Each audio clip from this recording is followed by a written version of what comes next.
الحمدللہ رب العالمین والصلاة والسلام علی خاتم النبیین اما بعد فاعوذ باللہ من الشیطان الرجیم بسم اللہ الرحمن الرحیم الصلاة والسلام علیک یا رسول اللہ وعلی آلک واصحابک یا حبیب اللہ الصلاة والسلام علیک یا نبی اللہ وعلی آلک واصحابک یا نور اللہ۔ درود پاک پڑھنے کے بے شمار فضائل و برکات ہیں، بہت ساری احادیث فضائل درود میں ملتی ہیں۔ جب ہم درود پاک کے فضائل سنتے ہیں تو اس کی امپورٹنس کا اندازہ ہوتا ہے، لیکن کبھی کبھی شیطان ہے نا، دماغ میں کسی کے یہ خیال ڈال سکتا ہے کہ جناب بہت اچھی بات ہے درود پاک پڑھنا، پڑھ لیا تو ٹھیک ہے، نہیں پڑھا تو کوئی گناہ تو نہیں، کوئی مسئلہ تو نہیں۔ لیکن ایسا ہے نہیں۔ درود پاک کچھ خاص وقت اور لمحات ایسے ہوتے ہیں کہ جب درود پاک پڑھنا لازمی بھی ہے۔ میں ایک واقعہ آپ کو سناتا ہوں جس سے یہ بات مزید آپ کو سمجھ آ جائے گی۔ رات اندھیری تھی اور ہماری امی حضور بی بی عائشہ صدیقہ طیبہ طاہرہ رضی اللہ تعالی عنہا فرماتی ہے، میں گھر میں کچھ سی رہی تھی۔ آج کل تو لائٹس وغیرہ ہیں، لیکن ابھی بھی اگر مسجد کی لائٹ بند کر دی جائے، ساری لائٹیں بند کر دی جائیں تو ہمارے لیے کسی چیز کو ڈھونڈنا مشکل ہو جائے گا۔ آپ فرماتی چراغ گل ہو گیا اور میرے ہاتھ سے جو سوئی تھی جس سے میں سی رہی تھی وہ بھی گر گئی۔ اب سوئی کتنی چھوٹی سی چیز ہوتی ہے، اگر ابھی بھی گر جائے تو ڈھونڈنا تھوڑا مشکل ہو جائے گا، حالانکہ روشنی ہے، مگر اندھیرے میں تو کوائٹ امپاسبل۔ تو آپ فرماتی میں سوئی تلاش کر رہی تھی کہ اتنے میں اندھیرے کمرے میں میرے آقا صلی اللہ تعالی علیہ وسلم اپنا نور والا چہرہ لے کر آ گئے۔ اچھا دیکھیں، آج بھی دنیا میں اللہ تعالیٰ نے کچھ لوگوں کے چہروں پہ بڑا نور، بڑی روشنی، بڑی رونق دی ہوتی ہے، لیکن ہم نے یہ کبھی نہیں سنا۔ ہم یہ کہتے ضرور ہے کہ یہ چہرہ بڑا نورانی ہے یا بڑا چمکتا ہوا ہے، مگر سرور کائنات علیہ الصلوۃ والسلام کے نور کا عالم دیکھیں کہ میرے آقا جب ان کے کمرے میں داخل ہوتے ہیں، بی بی عائشہ فرماتی چہرہ انور سے اتنا نور نکلا کہ پورا کمرہ ہی جگمگانے لگ گیا۔ اور کتنا جگمگایا، کتنی روشنی ہوئی کہ آپ فرماتی اس نور کی روشنی میں نے اپنی گمشدہ سوئی کو تلاش کر لیا۔ آئے سمجھ آ رہی بات؟ اچھا پھر جب یہ منظر تو ہو گیا، اچھا یہ حدیث ہم نے کئی بار سنی ہوگی، مگر بعض اوقات یہیں تک سنی ہے۔ اس کا اگلا حصہ بڑا امپورٹنٹ ہے۔ بی بی عائشہ صدیقہ رضی اللہ تعالی عنہا نبی پاک سے بڑی محبت کے ساتھ عرض کرتی ہیں کہ یا رسول اللہ، میرے آقا آپ کتنے حسین ہیں، آپ کتنے باکمال ہیں۔ پیارے آقا علیہ الصلوۃ والسلام نے فرمایا، اے عائشہ ہلاکت ہے اس کے لیے جو قیامت کے دن میرا دیدار نہ کر سکے گا۔ اچھا ذرا تھوڑا سا سمجھو بات کو، بروز قیامت جو نبی پاک علیہ الصلوۃ والسلام کا دیدار بھی نہیں کر سکے گا، اس کی محرومی سمجھ رہے ہیں آپ؟ یقیناً دیدار مصطفیٰ بڑی سعادت، جو نہیں کرے گا وہ محروم۔ لیکن اس کی اور ایک انٹرپریٹیشن بنتی ہے، اس کی ایک اور شرح بنتی ہے کہ مجھے ایک بات تو بتائیں، قیامت کے دن شفاعت کس نے کرنی ہے؟ نبی پاک علیہ الصلوۃ والسلام نے کرنی ہے نا۔ ہمیں پیاس لگے گی تو آب کوثر کس نے پلانا ہے؟ پیارے آقا نے پلانا ہے۔ ہم پلسرات سے گزریں گے تو رب سلم کی صداؤں سے گزارنا کس نے ہے؟ یعنی محشر کے دن تو قدم قدم پر ہمیں نبی پاک کی حاجت ہے، اور جس کی نبی پاک سے ملاقات ہی نہ ہو سکی، جو قیامت کے دن ان کا دیدار بھی نہ کر سکے گا، وہ تو مارا گیا نا۔ اب پوائنٹ سمجھ رہے ہیں؟ آقا علیہ الصلوۃ والسلام نے فرمایا ہلاکت ہے اس کے لیے جو میرا قیامت کے دن بھی دیدار نہیں کر سکے گا۔ بی بی عائشہ نے فوراً پوچھا یا رسول اللہ وہ کون ہے بدبخت؟ آپ علیہ الصلوۃ والسلام نے فرمایا بخیل ہے وہ شخص۔ بخیل کہتے ہیں عربی میں کنجوس کو، کنجوس ہے وہ شخص۔ کہ حضور کون کنجوس، کون بخیل؟ ارشاد فرمایا جس کے سامنے میرا ذکر ہو اور وہ مجھ پر درود نہ پڑھے۔ اب ذرا غور کیجئے، نبی پاک کا نام سننا ہے یا سرور کائنات صلی اللہ تعالی علیہ وسلم کا نام لینا ہے تو پھر درود پڑھنا ہے، وہاں کنجوسی نہیں کرنی ہے۔ اچھا اب تو کنجوسی اور بخل کی عجیب عجیب اگزامپلز آ گئی ہیں۔ اچھا پہلے تو درود نہیں پڑھتے تھے، اب پتہ نہیں کیا ہو گیا، درود بھی پڑھتے تو شارٹ فارم والا، نبی پاک کا نام لیا اور ساتھ سلام کہہ دیا۔ معاذ اللہ، صلی اللہ تعالی علیہ وآلہ وسلم، کم از کم پورا تو درود پڑھو یار۔ اچھا اسی طرح لکھنے میں کنجوسی، لکھنے کو پورے پورے اخبار بھر دیں گے، پورے ناول لکھ دیں گے، مگر جب نبی پاک علیہ الصلوۃ والسلام کا نام آئے گا تو صلعم یہ صاد لکھ دیں گے. یہ حرام ہے. درود بھی پورا، لکھنا بھی پورا ہے اور پڑھنا بھی پورا ہے. سارا دن باتیں کرنے کے لیے تمہارے پاس ٹائم ہے، درود کی باری میں ڈنڈی مارتے ہو. اور پھر درود پاک تو میری نیکیوں میں اضافے کا وظیفہ ہے نا، میرے گناہوں کی معافی کا وظیفہ ہے، میری تو نبی پاک میں حاضری لگانے کا وظیفہ ہے آقا کی بارگاہ میں. تو پھر میں درود پاک پڑھنے میں کیوں کنجوسی کروں؟ ہاں اب علماء نے ایک بڑی خوبصورت ہمارے لیے آسانی کر دی. اب مثال کے طور پہ دوران بیان، دوران نعت کبھی کبھی بار بار نبی پاک صلی اللہ تعالیٰ علیہ وسلم کا نام پاک آتا ہے، تو ہو سکتا ہے کوئی پڑھنا بھول جائے، رہ جائے. تو علماء کہتے ہیں روزانہ دن میں ایک مخصوص تعداد کے مطابق درود پڑھ لیا کرو، تو پورے دن میں جہاں جہاں نبی پاک صلی اللہ تعالیٰ علیہ وسلم کا نام سنا یا کہا، اور اگر درود پڑھنا رہ گیا ہے تو یہ بعد میں درود پڑھنا اس کا آلٹرنیٹ، اس کا قائم مقام ہو جائے گا. تو اس لیے کہا جاتا ہے کہ روزانہ کم از کم 100 بار 200 بار، اللہ ہمت دے توفیق دے تو 313 بار درود پاک پڑھ لیں، تو انشاءاللہ برکتیں ہی برکتیں ملیں گی. نیت کرتے ہیں انشاءاللہ، میں بھی نیت کرتا ہوں، آپ بھی نیت کریں انشاءاللہ روزانہ کثرت کے ساتھ درود پاک پڑھیں گے انشاءاللہ. آئیے مل کر محبت کے ساتھ باآواز بلند درود پاک پڑھ لیں. صلو علی الحبیب صلی اللہ تعالی علی محمد صلی اللہ تعالی علیہ وسلم. ناظرین آج ایک ایسی حقیقت پر میں نے بات کرنی ہے جس پر نارملی بات ہوتی نہیں ہے، اور یہ ایک ایسی حقیقت ہے کہ جس سے انکار بھی کوئی نہیں کر سکتا. دنیا میں بہت سارے فلسفے ہیں، دنیا میں بہت ساری تھیوریز ہیں جس میں بڑا جس کو کہتے ہیں نا کہ اختلاف ہے. قوموں کے اندر بھی اختلاف ہے، مذہبوں میں بھی اختلاف ہے، عمر کے اندر بھی اختلاف ہے کہ نہیں جناب کچھ لوگ کہتے ہیں یہ ہے تو دوسرا کہتا ہے نہیں ایسا نہیں ہو سکتا ہے. بہت ساری سائنٹیفک تھیوریز ہیں، بہت ساری جناب لاجیکلی باتیں ہیں، قوموں کے کلچر ہیں، اختلاف ہے لوگوں میں، کہتے نہیں وہ کہتے ہیں یہ ٹھیک ہے، وہ کہتے ہیں یہ ٹھیک نہیں ہے. مگر میں جس تھیوری ہے جس حقیقت کی بات کر رہا ہوں نا، دنیا کا ہر مذہب اس کو مانتا ہے. دنیا کا ہر رہنے والا شخص جس کے اندر عقل ہے وہ اس کو ایکسیپٹ کرتا ہے. یہ وہ ریئلٹی ہے جس سے کوئی بھی انکار نہیں کرتا. وہ ایسی کون سی ریئلٹی؟ واقعی چندی چیزیں ہیں دنیا میں، شاید گنتی کی چیزیں ہوں گی جس سے پوری دنیا کے لوگ متفق ہوں کہ ہاں یہ درست ہے، یہ کنفرم ہے، یہ ہونا ہے. میں انہی میں سے ایک تھیوری کی بات کر رہا ہوں، انہی میں سے ایک حقیقت کی بات کرنے جا رہا ہوں. مگر ایسی مسلم، ایسی کنفرم حقیقت ہوتے ہوئے بھی اس پر بات کرنے کے لیے کوئی تیار نہیں ہے، اس کے بارے میں تیاری کرنے کے لیے کوئی تیار نہیں ہے. یہ بڑی عجیب بات ہے. ایسی کون سی تھیوری ہے، ایسی کون سی حقیقت ہے، بتاتا ہوں آپ. لیکن پہلے میں آپ کو ایک واقعہ سناتا ہوں. اس واقعے کے ذریعے ہم اس ٹاپک تک بھی پہنچ جائیں گے اور مزید ریئلائزیشن آسان ہو جائے گا. حضرت عبداللہ بن ابو نوح رحمۃ اللہ تعالی فرماتے ہیں، میں نے مسجد نبوی شریف میں ایک بوڑھے میاں کو دیکھا. وہ مسجد کی صفائی کرتے تھے اور دن رات مسجد میں ہی رہتے تھے. لوگوں نے بتایا کہ یہ بوڑھے میاں جو ہیں یہ مسلمانوں کے تیسرے خلیفہ حضرت عثمان غنی رضی اللہ تعالیٰ عنہ کی اولاد میں سے ہیں، صاحب اولاد ہیں. اللہ پاک نے مال بھی بڑا عطا کیا ہے، لیکن یہ سب کچھ چھوڑ کر بس مسجد کے ہو کر رہ گئے ہیں. صبح و شام مسجد میں پڑے رہتے ہیں، مسجد کی صفائی کرتے ہیں، بس عبادت کرتے رہتے ہیں. حضرت عبداللہ بن ابو نوح رحمۃ اللہ تعالیٰ کہتے ہیں، میں نے جب لوگوں کی یہ باتیں سنی تو میں نے کہا کچھ تو ہے اسپیشل، جس کے بعد اتنا مال ہو، اتنی بڑی فیملی ہو، یہ مسجد میں زیادہ ٹائم کیوں گزارتے ہیں. تو میں واچ کرنے لگا، ان کو فالو کرنے لگا کہ کچھ راز کی بات، سیکھنے کی بات پتہ چلے گی.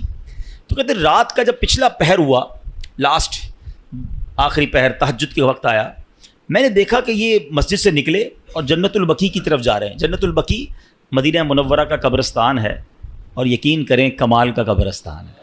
آپ یقین کریں، مطلب جنہوں نے دیکھا ہے وہ میری بات جلدی سمجھ جائیں گے، جنہوں نے نہیں دیکھا میں دعا کرتا ہوں یا اللہ ہم سب کو مدینے کی حاضری عطا. یہ دنیا کا واحد قبرستان ہے جس کو دیکھ کر ڈر نہیں لگتا، مرنے کا جی چاہتا ہے. ہاں دنیا کے کسی قبرستان میں جاؤ نا ڈر لگتا ہے کہ یار ایسی قبریں ٹوٹی پھوٹی. واللہ جنت البقیع کا قبرستان دیکھو تو بندے کو جی چاہتا ہے یا اللہ ادھر ہی موت دے دے، یہیں دفن فرما دے. ہاں میں کبھی موقع ملا چلیں اشارتاً بات کر دیتا ہوں، ورنہ یہ میرا موضوع نہیں ہے. ورنہ میری ایک بار جنت البقیع کے گورکن سے ملاقات ہوئی. ایسی ایسی باتیں مجھے بتائی انہوں نے میں کتنی دیر تک تو روتا ہی رہا. اور میں 2 باتیں بتا دیتا ہوں, پھر کبھی موقع ملا تو اس پر تفصیل سے بات کریں گے. کہ وہ مجھے ملے اور بڑی بڑی اچھی محبت والی ملاقات ہوئی. تو میں نے کہا یار کچھ تو بتاؤ جنت البقیع کے بارے میں, ایسا کیا ہے؟ ہم تو سنتے ہیں آپ تو قبر کھودتے ہیں, آپ تو جنت البقیع میں ہی ہوتے ہیں. کہتے ہیں عبدالحبیب بھائی پہلے بتائیں آپ کو میرے جسم سے خوشبو آ رہی ہے؟ میں نے کہا خوشبو تو بڑی آ رہی ہے, کون سا عطر لگایا ہے؟ کہتے ہیں واللہ میں نے کوئی عطر نہیں لگایا, یہ بقیع کی خوشبو ہے, جنت البقیع کی مٹی کی خوشبو ہے. اچھا وہ کہتے ہیں دنیا کا کوئی بھی قبرستان اٹھا لیں, پھر میں نے بھی غور کیا, وہاں آپ کو کیڑے بکوڑے بہت سارے جانور ملتے ہیں نا, مردے دفن ہو رہے ہیں, اور ظاہر قبرستان میں تو صفائی نہیں ہوتی نا, تو آپ کو کیڑے بولا جنت البقیع میں ایک کیڑا نہیں ہے. یعنی میں آپ کو روحانیت والی باتیں نہیں بتا رہا, روحانیت تو اندر کیا کیا ہوگا وہ تو اللہ جانے, اس کا حبیب جانے, اس کی کیسی کرم نوازیاں ہیں. میں تو جو نظر سے آنے والی چیزیں بتا رہا ہوں. کہتا ہم جب قبر کھودتے ہیں نا عبدالحبیب بھائی, کئی بار ایسا ہوا کہ قبر کھودتے کھودتے ایسی ٹھنڈی ہوا آتی ہے کہ میں قبر کے اندر لیٹ کر خود ہی سو جاتا ہوں. کبھی گورکن کو قبر میں سوتے دیکھا ہے؟ کہتا ہے ایسی ٹھنڈی ہوا ہوتی ہے, میں سکون اتنا ہوتا ہے, میں کام کرتے کرتے ادھر ہی لیٹ جاتا ہوں قبر کے اندر, نیند بھی آ جاتی ہے. میں نے تو اس کے ہاتھ چومے اور کہا آپ ہی دعا کر دیں کہ ہمیں جنت البقیع نصیب ہو جائے. کمال کا قبرستان. اور کیوں ہے پتہ ہے کمال کا؟ ایک تو اس قبرستان میں کم و بیش 10,000 صحابہ اکرام مدفون ہیں. ہر صحابی نبی جنتی کی قبر کیسی ہوتی ہے پتہ ہے؟ جنت کا باغ ہوتی ہے, حدیث پاک ہے نا, یا تو جنت کا باغ ہوتی ہے قبر یا دوزخ کا گھڑا. تو سارے صحابہ کی قبر تو ہو گئی جنت کا باغ. جس قبرستان میں 10,000 جنت کے باغ ہوں, اب آپ سوچو نا اس قبرستان میں جو گیا, ہائے ہائے, ایسے نہیں کہتے اعلیٰ حضرت طیبہ میں مر کے ٹھنڈے چلے جاؤ آنکھیں بند, طیبہ میں مر کے ٹھنڈے چلے جاؤ آنکھیں بند, سیدھی سڑک یہ شہر شفاعت نگر کی ہے. ہاں اچھا, پھر مدینے میں مرنے کے حوالے سے, ہاں یہ صرف جنت البقیع کی تو برکت ہے ہی ہے. سنو میرے آقا کا کیا وعدہ ہے, نبی پاک نے انکریج کیا ہے. حدیث پاک کا مضمون ہے کہ تم میں سے جس سے ہو سکے وہ مدینے میں مرے, کہ جو مدینے میں مرے گا میں اس کی شفاعت کروں گا. ہاں مدینے میں مرنے کی تمنا یہ ہمارے ایمان کا تقاضا ہے, عشق رسول کا تقاضا ہے. اور اس حدیث کی شرح میں پتہ علماء نے کیا لکھا ہے؟ اگر کوئی اس حدیث پر عمل کرنا چاہتا ہے نا تو وہ اپنا بڑھاپا مدینے میں گزارے, اور پھر بغیر کسی ضرورت مدینہ پاک سے باہر نہ نکلے. مجھے ایک میسج آیا مدینہ منورہ سے, دیکھیں موضوع مجھے نہیں پتا تھا یہ چھڑ جائے گا. ہمارے لاہور کے ایک اسلامی بھائی ہیں مدینہ پاک میں, اور انہوں نے کہا آج مجھے کسی نے بتایا کہ ایک خاتون ہیں جو پاکستان سے گئی ہیں, وہاں پر 32 سال ہو گئے ہیں وہ مدینے سے باہر نہیں نکل رہی ہیں. کہتی ہیں باہر نہیں نکلوں گی کہیں باہر موت نہ آ جائے, مجھے مدینے میں مرنا ہے.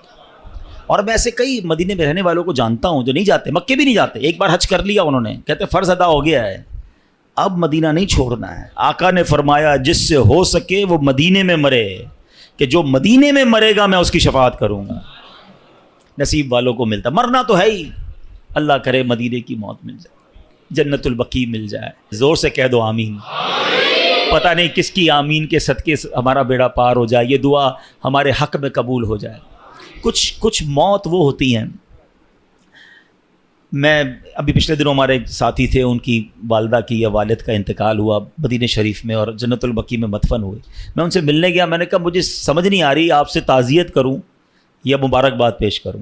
یعنی ایسی بھی موتیں ہیں کہ جس پر افسوس ہی نہیں ہوتا, کہ مطلب یہ تو ارمان تھا نا, یہ تو زندگی بھر مانگا ہے, یا اللہ ایمان والی, عافیت والی, مدینے والی, سبحان اللہ موت مل جائے, اور کیا چاہیے.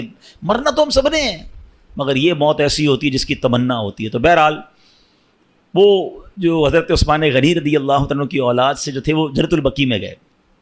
رات کا آخری پہر تھا, قبلہ رخ ہو کر نماز پڑھنے لگے, ساری رات نماز پڑھتے رہے. فجر کا وقت شروع ہوا تو انہوں نے ایک دعا کی, اللہ کی بارگاہ میں عرض کرتے ہیں اللہم انک ارسلت الی ولم تأذن لی فإن كنت قد رضیتنی فأذن لی وإن لم ترضنی فوفقنی لما یرضیک. ترجمہ کیا ہے؟ اے اللہ پاک تو نے میری طرف اپنا قاصد بھیجا مگر یہ نہ بتایا کہ تو مجھ سے راضی ہے کہ نہیں. اے مالک کریم اگر تو مجھ سے راضی ہے تو مجھے بتا دے, اگر راضی نہیں ہے تو اپنی رضا والے کام کرنے کی توفیق عطا فرما دے. اچھا وہ یہ بوڑھے میاں دعا مانگ رہے تھے, اتنے میں ایک بکری یا اس جیسا کوئی جانور آیا، بوڑھے میاں نے اس کی جانور کی پیٹھ پر ہاتھ پھیرا اور اس کا دودھ بھی پیا، اس کے برکت کی دعا دی اور واپس مسجد نبوی شریف میں آ گئے۔ حضرت عبداللہ بن ابو نوح اللہ تعالیٰ علیہ کہتے ہیں میں 3 راتوں تک دیکھتا رہا، روز یہی کرتے تھے، تہجد کے وقت چلے جاتے جنت البقیع میں، وہاں نمازیں پڑھتے، دعائیں کرتے، پھر واپس آتے۔ 3 دن بعد میں نے حضرت کو روک لیا، میں نے کہا حضرت میں 3 دن سے آپ کو چیک کر رہا ہوں، آپ دعا کرتے ہیں، دعا میں کہتے ہیں یا اللہ تو نے اپنا قاصد میرے پاس بھیجا ہے۔ اللہ نے کون سا قاصد بھیجا ہے؟ قاصد کہتے ہیں میسنجر، پیغام لانے والا۔ اللہ نے آپ کے پاس کون سا پیغام بھیجا ہے؟ بوڑھے میاں نے کہا ایک دن میں آئینہ دیکھ رہا تھا، میں نے اپنی داڑھی میں ایک سفید بال دیکھا، بس میں نے جان لیا کہ اللہ کی طرف سے موت کا قاصد میرے پاس آ گیا۔ بس اللہ اکبر، یہ اللہ والوں کی شان تھی کہ موت کو کیسے یاد کرتے تھے۔ اور یہ روایتوں میں آتا ہے، یہ سفید بال ہونا ہے نا، کالے بالوں کے بعد سفید بال کا ہو جانا، آنکھوں کی بینائی کمزور ہو جانا، کمر کا تھوڑا سا جھک جانا، اعضاء کا کمزور ہو جانا، طاقت کا کم ہو جانا، یہ سب اللہ کی طرف سے ریمائنڈرز ہیں، یہ قاصد ہیں، یہ پیغام دے رہے ہیں کہ جانے کا وقت آنے والا ہے۔ مگر کیا ہم لوگ اس بات کا احساس کرتے ہیں؟ جو میں نے شروع میں بات کی تھی نا کہ ایک حقیقت جس کو تمام مذاہب، تمام نیشنلٹیز، تمام لوگ مانتے ہیں جو ہونی ہے، وہ ایک ایسی متفقہ حقیقت ہے، ریالٹی ہے کہ موت آ کر رہے گی۔ دنیا کا کوئی مذہب یہ نہیں کہتا کہ ہم مریں گے نہیں، کوئی سائنسدان نہیں کہتا ہم نہیں مریں گے، سب مانتے ہیں کہ دیر از اے ڈے، ایک وقت آنا ہے، ہم سب نے جانا ہے، مگر کوئی بات کرنے کے لیے تیار نہیں ہے، کوئی اس پر ڈسکس کرنے کے لیے تیار نہیں ہے۔ میں مثال دیتا ہوں، ابھی آج اچانک ہمارا پلان بن جائے کہ یار اسلام آباد جانا ہے، صرف سوچا ہے یار اسلام آباد کسی کام سے جانا ہے، کل سے اسلام آباد کے بارے میں ہم باتیں کرنا شروع کر دیں گے دوستوں میں، ہیں یار اسلام آباد کا موسم کیسا ہوگا، کون سی ٹرین میں جاؤں، جہاز کی ٹکٹ کتنے کی ہے، ہوٹل کون سا رکھوں، یار سردی کتنی ہے، ابھی سوچا ہے، ڈسکشن شروع ہے۔ ترکی جانا ہے، ترکی کے لیے بات شروع، یورپ جانا ہے، یورپ کے لیے بات شروع، جدھر جانا ہے اس کی ابھی پلان ہے، ٹکٹ بک نہیں کی ہے، سوچتے ہی بات چیت شروع۔ سب کو پتہ ہے مرنا ہے، بات کیوں نہیں کرتے؟ ڈسکس کیوں نہیں کرتے؟ یار مرنے کے بعد کیا ہوگا، موت کے وقت کیا ہوگا، نزا کی سختی کیسی ہوگی، قبر میں اکیلا جاؤں گا، قبر جنت کا باغ ہوگی، دوزخ کا گھڑا ہوگی، سانپ اور بچھو تو نہیں آ جائیں گے؟ Nobody want to talk about it۔ ارے کوئی بات نہیں کرتا ہے کہ کبھی دوستوں میں بیٹھے یار تم پتہ نہیں اسلام آباد جاؤ گے نہیں جاؤ گے، مگر ہو سکتا ہے اس سے پہلے ہی مر جاؤ۔ موت پر کیوں بات نہیں کرتے؟ آپ سمجھے میری بات کو، یہ ایسی حقیقت ہے بچہ بچہ جانتا ہے مگر بات نہیں کرتا۔ اچھا بات کرو تو بعض اوقات لوگ کہتے ہیں یار یہ، اچھا ہم دعوت اسلامی والے اگر بیان کرتے ہیں نا موت کے موضوع پر تو کہتے ہیں یار یہ بہت ڈراتے ہیں، دعوت اسلامی والے بڑی قبر کی بات کرتے ہیں۔ چلو بھائی ہم بات کرنا چھوڑ دیتے ہیں، آپ مرنے سے بچ جاؤ گے۔ ہم بات نہیں کرتے کیا آپ موت سے بچ جاؤ گے؟ نہیں بچ سکو گے، سب نے مرنا ہے، تو پھر کیوں نہ بات کی جائے، کیوں نہ تیاری کی جائے؟ اللہ کے ولی تو سفید بال دیکھ کر روز اللہ سے کہتے ہیں یا اللہ تو نے قاصد تو بھیج دیا، یہ بھی بتا دے راضی ہے کہ راضی نہیں ہے۔ ایک بادشاہ کے بارے میں آتا ہے، سنیے، گھر میں اس نے موت کی یاد کے لیے تابوت رکھا ہوا تھا اور روز اس تابوت کو دیکھ کر اپنی موت کو یاد کرتا تھا۔ ایک دن آئینے میں چہرہ دیکھا تو داڑھی میں ایک سفید بال نظر آیا، تو اب بادشاہ نے کہا کہ یہ تابوت لے جاؤ، اب مجھے موت کو یاد کرنے کے لیے یہ داڑھی میں سفید بال ہی کافی ہے، یہ یاد دلاتا رہے گا کہ میری موت کا وقت آنے والا ہے۔ اے میرے پیارے اسلامی بھائیوں، یہ ایسے بھی لوگ گزرے ہیں، مگر آج ہمارے سامنے جنازے اٹھتے ہیں، داڑھی کے بال سفید ہونا تو پتہ نہیں کتنوں کے سفید ہو گئے، پورے ہی بال سفید ہو گئے، کچھ کلر لگا کر چھپاتے ہیں، کچھ مہندی لگا کے چھپا دیتے ہیں، لیکن پتہ تو ہے نا کہ میری موت کا وقت آنے والا ہے۔ زندگی گزر رہی ہے، برتھ ڈے بڑی شوق سے لوگ مناتے ہیں، happy birthday to you. کبھی سوچا کہ یہ، میں نہیں کہتا ناجائز ہے، جائز طریقے سے منائے ٹھیک ہے، لیکن اگر عقل ہونا تو زندگی کا 1 سال کم ہو گیا ہے۔ اگر میں 40 سال اللہ کی بارگاہ سے لکھوا کر لایا تو میرا 1 سال چلا گیا نا۔ خوشی بنانی چاہیے، یہ عبرت کرنی چاہیے کہ لمحہ بلمحہ ہم موت کے قریب ہو رہے ہیں، آخرت کے قریب ہو رہے ہیں، مگر کوئی فکر نہیں ہے، کوئی اس بارے میں بات ہی نہیں کرتا ہے۔ Please try to understand. آج جنازے, غسل, میت کی تدفین کے وقت بھی لوگ ہنسی مذاق کر رہے ہوتے ہیں. قبرستان کا ماحول پہلے کا زمانہ تھا, میت میں جائے نا جنازے میں تو یہ ڈھونڈنا مشکل ہو جاتا تھا کہ میت کا رشتہ دار کون ہے. سارے ہی رو رہے ہوتے تھے منہ چھپا کر, رومال رکھ کے. اس لیے نہیں کہ سب کو میت سے بڑا پیار ہوتا تھا, اس لیے کہ لوگوں کو اپنی موت یاد آتی تھی کہ آج یہ چلا گیا ہے, کل میری باری ہے. آج اس کو قبر میں اتار رہے ہیں, کل مجھے اتاریں گے. آج اس کو کاندھے پر لے کے جا رہا ہوں, کل میری باری, مجھے کوئی کاندھے پر لے کے جائے گا. ارے کبھی غسل میت دیتے وقت, کفن پہناتے وقت خیال آیا کہ میری باری آنے والی ہے؟ کیوں نہیں سوچتے, کیوں یہ خیال نہیں کرتے میرے پیارے اسلامی بھائی؟ وہ تو سفید بال داڑھی کا دیکھ کر سمجھ جاتے کہ موت کا قاصد آ گیا ہے, مگر آج ہم تو جنازے دیکھ کر بھی احساس نہیں کرتے ہیں. تو آج ہم نے بات اس موضوع پر کرنی ہے کہ ہم سب نے مرنا ہے اور اپنی کرنی کا پھل بھگتنا ہے. اللہ پاک کے آخری نبی رسول ہاشمی صلی اللہ تعالی علیہ وسلم فرماتے ہیں بخار بھی موت کا قاصد ہے. بخار آتا ہے نا, ہمیں کئیوں کو, سب کو بخار آیا ہوگا کبھی نہ کبھی. فرمایا یہ موت کا قاصد ہے. اور سنیں کیا پیارا جملہ نبی پاک نے فرمایا کہ بخار زمین پر اللہ پاک کا بنایا ہوا قید خانہ ہے.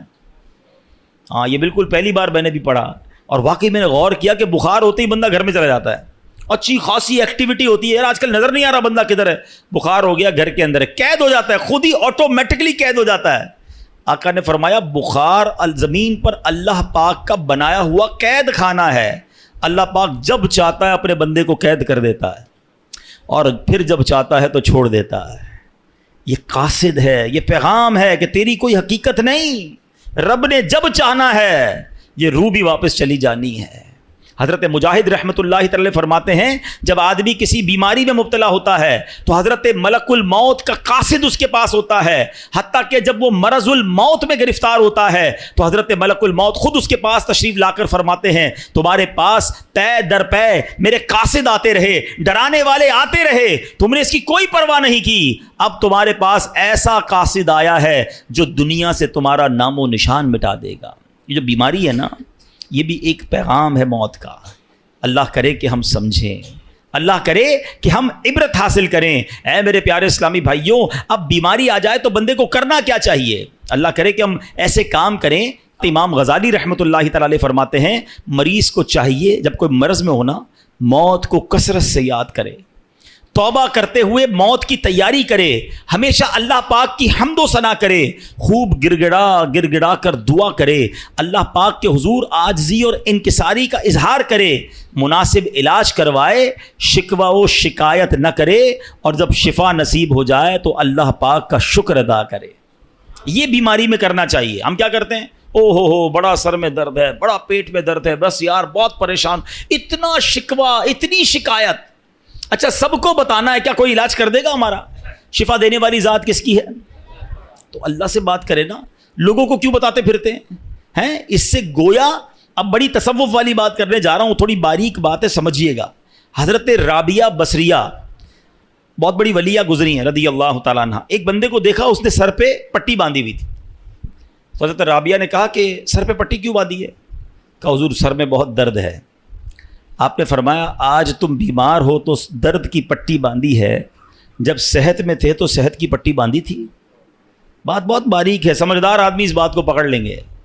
یعنی تمہیں آج اللہ نے کچھ دنوں کے لیے بیمار کیا تو سارے جہان کو بتا رہے ہو کہ اللہ نے بیمار کیا, درد کی پٹی باندھی. جب اللہ نے اتنے دنوں تک صحت مند رکھا تھا, کوئی پٹی باندھ کے بتایا لوگوں کو کہ میں بڑا صحت مند ہوں؟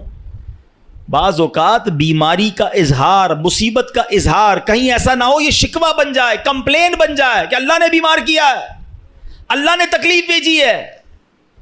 نہیں میرے پیارے اسلامی بھائیوں, اگر کوئی بیماری پر صبر کر جائے نا, احادیث میں مضمون ملتا ہے اللہ شفا بھی دیتا ہے, اس کے گناہوں کو معاف بھی کر دیتا ہے. یعنی بیماری مصیبت تو میرے گناہ معاف کروانے آئی تھی, مگر شکوہ شکایت کمپلین ہمارا تو کچھ لوگوں کی تو عادت ہی ہوتی ہے نا, جب ان سے ملے کیا حال ہے, اب جیسے ہی پوچھا نا آپ نے کیا حال ہے, اب لسٹ شروع ہو جائے گی, بس یار سر میں بھی درد ہے, پیٹ میں بھی درد ہے, مارکیٹ بھی خراب ہے, گھر میں بھی اچھا نہیں ہے, اتنی پرابلمز بتا دے گا بندہ کہ یار نہ ہی پوچھتا تو اچھا تھا. کبھی تو شکر الحمدللہ کہہ دو, کبھی تو کہہ دو اللہ نے بڑا اچھا رکھا ہے, اللہ نے بڑی مہربانی کی ہے, کروڑوں سے اچھا رکھا ہے. کیوں نہیں کہتے زبان سے؟ شکر ادا کرنے والے بنے, کمپلین کرنے والے نہ بنو. اور بیماری سبحان اللہ ہمارے اسلاف جو ہے نا وہ تو اس طرح مصیبت کو ویلکم کرتے تھے. حضرت فتح موصلی رحمۃ اللہ تعالی علیہ کے بارے میں آتا ہے کہ ان کی زوجہ تھی, ایک بار کہیں جا رہی تھی تو راستے میں پاؤں کو ٹھوکر لگی, ناخن اکھڑ گیا.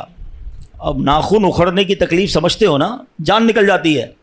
اب مسکرانے لگی تو کسی نے کہا آپ کو تکلیف نہیں ہوئی؟ کہا تکلیف تو ہوئی, مگر اس تکلیف پر جو میں صبر کروں گی اور صبر پر جو مجھے ثواب ملے گا وہ ثواب یاد کر کے مسکرا رہی ہوں.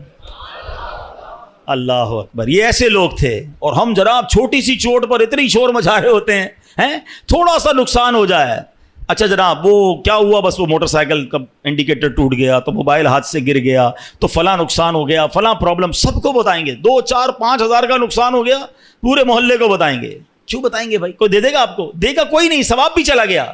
صبر کرتے تو یہ نقصان تمہارے لیے ہو سکتا ہے گناہوں کا کفارہ بن کر آیا ہو.